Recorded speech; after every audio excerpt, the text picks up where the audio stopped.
ಅತಿಕಾಯನು ಸೂರ್ಯೋದಯಕ್ಕಿಂತಲೂ ಮುಂಚಿತವಾಗಿ ಸ್ನಾನಾದಿ ಕರ್ಮಗಳನ್ನು ಪೂರೈಸಿ ಸರ್ವಾಲಂಕಾರ ವಸ್ತ್ರ ವಿಭೂಷಣ ಭೂಷಿತನಾಗಿ ಸಮರ ಸಮಾರಂಭದ ಸಾರ ಸರ್ವಸವೇ ಪುರುಷ ರೂಪವನ್ನು ತಳೆದು ಸನ್ನದ್ಧವಾದಂತೆ ಸಿದ್ಧನಾದನು. ಹಾಗೆಯೇ ಸಿದ್ಧವಾಗಿದ್ದ ತನ್ನ ಮಹಾರಥವನ್ನೇರಿ 4 ಕಡೆಗೂ ತನ್ನ ದೃಷ್ಟಿಯನ್ನು ಹರಸಿದನು.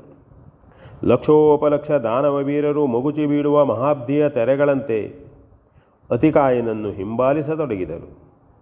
ಸೇನೆಯ ಸಂದಣಿಯ ಮಧ್ಯೆ ರಥಾರೋಹಿಯಾದ ಅತಿಕಾಯನು ಲಂಕಾನಿವಾಸಿಗಳನ್ನು ಉದ್ದೇಶಿಸಿ, ಮಹಾನುಭಾವರಾದ ಲಂಕಾನಿವಾಸಿಗಳೇ, ನಮ್ಮ ದಾನವ ಸಾಮ್ರಾಜ್ಯವನ್ನು ಕಟ್ಟಿ ಲಂಕೇಶ್ವರನು ಯಶೋಭಾಜನನಾದನು.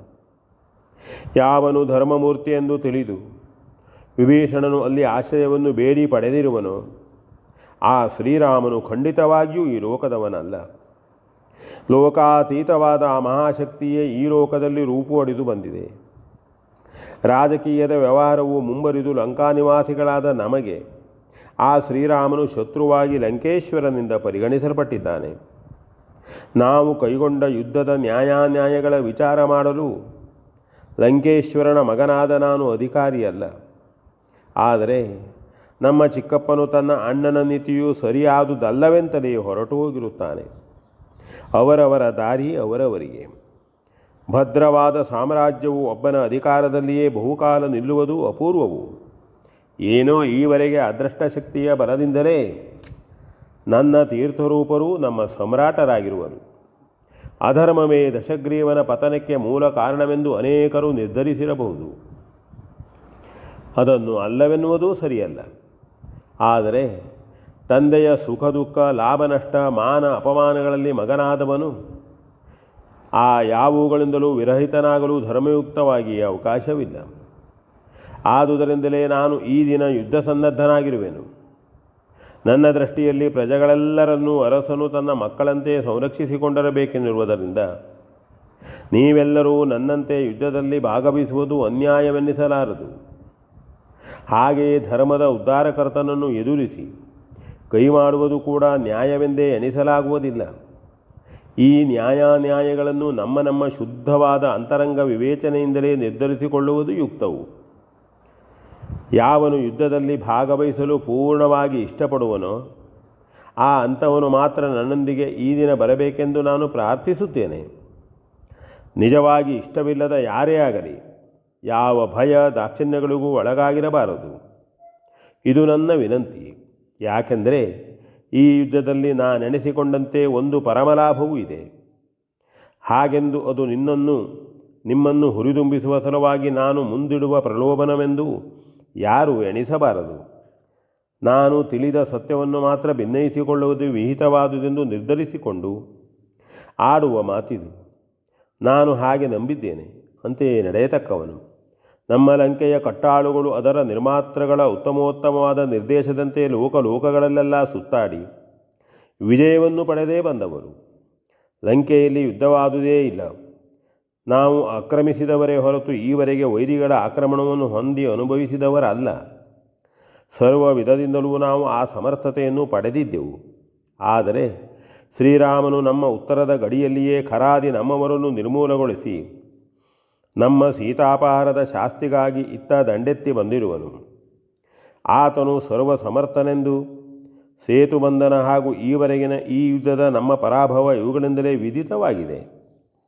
ಶ್ರೀರಾಮನ ಕುರಿತು ಬಹುವಿಧವಾಗಿ ಕೊಂಡಾಡುತ್ತಾರೆ. ಮನುಷ್ಯನೇ ಎಂದು ನಮ್ಮೆಲ್ಲರ ಕಣ್ಣಿಗೆ ಕಾಣುತ್ತಿರುವ ಆ ಪುರುಷೋತ್ತಮನು ಮಾಡಿ ತೋರಿಸಿರುವ ಆ ವಿಶೇಷಗಳಿಂದಲೇ ಅಲೌಕಿಕವಾದ ಶಕ್ತಿಯ ಲೌಕಿಕ ವ್ಯಕ್ತಿ ಎಂಬುದನ್ನು ಯಾರಿಂದಲೂ ಅಲ್ಲಗಳೆಯಲಾಗುವುದಿಲ್ಲ. ಅಂತಹ ಮಹಾನುಭಾವನೊಬ್ಬನು ಲಂಕೆಯಲ್ಲಿ ಮೂಡಿರುವ ಅಧರ್ಮವನ್ನು ನಿರ್ಮೂಲನಗೊಳಿಸುವುದಕ್ಕಾಗಿ ಬಂದವನು. ಧರ್ಮವನ್ನೇ ಪ್ರತಿಷ್ಠಾಪಿಸುವ ಎನ್ನುವುದರಲ್ಲಿ ಯಾವ ಸಂಶಯವೂ ಇಲ್ಲ. ನಾವು ಎಂದಾದರೊಂದು ದಿನ ಸತ್ತೇ ತೀರಬೇಕಾದವರು. ನಮಗೆ ಅದರಿಂದ ಖಂಡಿತವಾಗಿಯೂ ಬಿಡುಗಡೆ ಇಲ್ಲ. ಬೇಕಾದಷ್ಟು ಸುಖವನ್ನು ನಾವು ಅನುಭವಿಸಿದವರು. ಆಗಬೇಕಾದುದೆಲ್ಲ ಆಗಿದೆ. ಇನ್ನು ಸುಖವಾಗಿ ಒಂದು ದಿನ ಸಾಯಬೇಕಾದುದು ಮಾತ್ರ ಉಳಿದಿದೆ. ಜೀವನದಲ್ಲಿ ತೃಪ್ತಿ ಎಂಬುದು ತೀರಾ ಕಡಿಮೆ. ಆಸೆಗೆ ಒಳಗಾದ ನಾವು ಅದನ್ನು ಹಿಂಗಿಸಿಕೊಳ್ಳುವ ಸಲುವಾಗಿ ಏನೇನೋ ಮಾಡುತ್ತಾ ಹೋಗುತ್ತೇವೆ. ಹಾಗೆ ಮುಂದುವರಿದು ಹೋದೆಂತೆಲ್ಲ ನಾನಾ ಆಸೆಗಳು ನಮ್ಮನ್ನು ಬಾಧಿಸುತ್ತಲೇ ಇರುತ್ತವೆ. ಅವುಗಳಿಂದ ಬಿಡುಗಡೆ ಎಂಬುದು ಮರಣದಿಂದ ಕೂಡ ಅಲ್ಲ. ಪೂರೈಸಿಕೊಳ್ಳದ ಆಸೆಯಿಂದಲೇ ಮರಣ ಹೊಂದಿದಾಗ ಅದನ್ನು ಪೂರೈಸಿಕೊಳ್ಳುವ ಹಾಗೂ ತತ್ಸಂಬಂಧವಾದ ಕರ್ಮದ ಕಟ್ಟಿನಿಂದ ಮುಂದೆ ಎಷ್ಟೆಷ್ಟೋ ಜನ್ಮಗಳನ್ನು ನಾವು ತಳೆಯಬೇಕಾಗುತ್ತದೆ. ಹಾಗೆ ಪ್ರಾಜ್ಞರಾದ ಮಹಾನುಭಾವರ ಉಪದೇಶದಂತೆ ಆಸೆಯನ್ನು ಬೆಳೆಸಿಕೊಳ್ಳದೆ ತೃಪ್ತಿಪಡುವುದೇ ಜೀವನದ ಕೊನೆಯು. ಅದೇ ಮುಂದೆ ಜೀವನ ಕೊನೆಯೂ ಅದೇ ಮೋಕ್ಷಸ್ಥಿತಿಯೂ ಆಗಿದೆ. ಇದೇ ಭವಬಂಧನದ ಬಿಡುಗಡೆಯು. ನಿಜವಾದ ಸುಖ ಸಂತೋಷಗಳನ್ನು ನಮ್ಮ ಲಂಕೆಯಲ್ಲಿ ಉಂಡು ತೀರಿಸಿದ ನಾವು ಇನ್ನು ಬೇರೆ ಯಾವುದನ್ನೂ ಆಶಿಸದೆ ತೃಪ್ತರಾಗುವ ನಮ್ಮ ಆನಂದವನ್ನು ಸ್ಥಿರಗೊಳಿಸಲು ಮೋಕ್ಷವೇ ಅಲ್ಲದೆ ಬೇರೆಯಲ್ಲ. ಹಾಗೆ ಮೋಕ್ಷವನ್ನೇ ಸಾಧಿಸತಕ್ಕ ಸಾವು ಕೂಡ ಬರುವುದು ಕಷ್ಟಸಾಧ್ಯವಾದುದು. ಅದರಲ್ಲಿಯೂ ಅನೇಕ ಮಂದಿಗೆ ಒಟ್ಟಾಗಿಯೇ ಅದು ಪ್ರಾಪ್ತಿಸಬೇಕಾದರೆ ಆ ಮೋಕ್ಷಪ್ರದಾಯಕನು ತಾನಾಗಿ ಕರೆಯಬೇಕು. ಶ್ರೀರಾಮನು ಧರ್ಮಯುಕ್ತವಾಗಿ ಜೀವಿಸಬೇಕೆನ್ನುವವರಿಗೆ ಅದನ್ನೇ ಹೊಂದಿಸಿಕೊಡಲು ಹುಟ್ಟಿ ಬಂದವನು. ಹಾಗೆಯೇ ಜೀವನದಲ್ಲಿ ತೃಪ್ತರಾದವರನ್ನು ಮೋಕ್ಷವೆನ್ನುವ ತನ್ನ ಪರಮಪದವನ್ನಿತ್ತು ಅನುಗ್ರಹಿಸತಕ್ಕವನು. ನಾವು ಕೇಳಿದಂತೆ ಕಿಷ್ಕಿಂಧೆಯ ವಾಲಿಯನ್ನು ನಿಗ್ರಹ ಮಾಡಿಯೂ ಅನುಗ್ರಹಿಸಿದನಂತೆ. ಆತನ ಅನುಗ್ರಹವಂತೂ ಅನುಗ್ರಹವೇ. ನಿಗ್ರಹವು ಅನುಗ್ರಹವೇ ಆಗುವುದರಿಂದ ಅವನೇ ಜಗತ್ತಿನ ದೈವ ಸ್ವರೂಪನು. ಅಂತಹವನನ್ನು ನಾವು ನಮ್ಮ ಲಂಕೆಯಲ್ಲಿ ಕಂಡಿರಲಿಲ್ಲ. ಲಂಕೇಶ್ವರನು ಅವನ ಪತ್ನಿಯನ್ನು ಅಪಹರಿಸಿಯಾದರೂ ಆ ಸ್ವಾಮಿಯನ್ನು ಲಂಕಾನಿವಾಸಿಗಳಾದ ನಾವೆಲ್ಲರೂ ಒಮ್ಮೆ ನೋಡುವಂತಹ ಭಾಗ್ಯವನ್ನು ಒದಗಿಸಿಕೊಟ್ಟನು.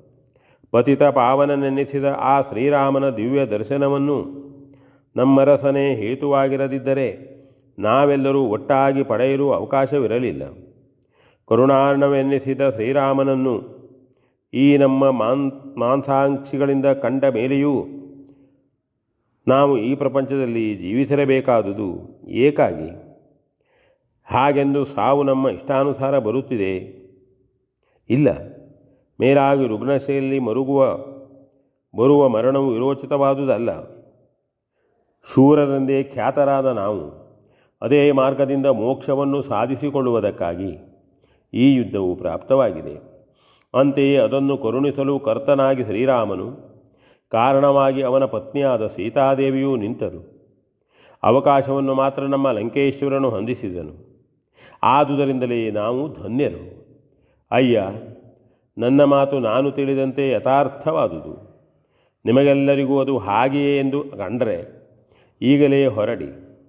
ನೀರದ ಗಾತ್ರನಾದ ಆ ಶ್ರೀರಾಮನನ್ನು ನಮ್ಮ ಅಂತರಂಗದಲ್ಲಿ ಭಕ್ತಿಯಿಂದ ಸೆರೆ ಹಿಡಿದು ಜೀವನದ ಗೆಲುವನ್ನು ಸಾಧಿಸಿ ಮುಂದೆ ಎಂದೆಂದಿಗೂ ಜನನ ಮರಣಗಳ ಕೋಟಲೆಯೇ ಇಲ್ಲದಂತೆ ಆ ರಘುರಾಮಚಂದ್ರನಾದ ಕೋದಂಡ ದೀಕ್ಷಾ ಗುರುವಿನ ಸರಳ ಸಾರವನ್ನುಂಡು ಅಂತೆಯೇ ಲಂಕಾ ನಿವಾಸಿಗಳನ್ನೆನಿಸಿಕೊಂಡ ನಾವು ಲಂಕೆಗಾಗಿಯೇ ನಮ್ಮ ಭೌತಿಕ ದೇಹವನ್ನು ಸಮರ್ಪಿಸಿ ಆ ದಯಾಮಯನ ಪಾದಾರವಿಂದ ದ್ವಯದಲ್ಲಿ ನಮ್ಮ ಜೀವನಗಳನ್ನು ಅರ್ಪಿಸಿ ಅಮರರಾಗೋಣ. ಇದೇ ನಮ್ಮೆಲ್ಲರ ಪುಣ್ಯಕಾಲವು, ನಮ್ಮ ಜೀವನದ ಪರ್ವಕಾಲವು ಎಂದು ಅಲ್ಲಲ್ಲಿ ನಿಂತು ಹೇಳುತ್ತಲೇ ನಗರದ ಬೀದಿಗಳನ್ನು ಸುತ್ತಿ ರಣಕ್ಷೇತ್ರವನ್ನು ಹೊಕ್ಕನು. ಸೈನಿಕರೇ ಅಲ್ಲದ ಭೂಮಂದಿ ಬಂದು ಅವನನ್ನು ಕ್ರಮವಾಗಿ ಅನುಸರಿಸುತ್ತಲೇ ಸಾಗಿದರು. ಏನು ಭಾಗವತ್ ಬರ್ಬಂಡಿ.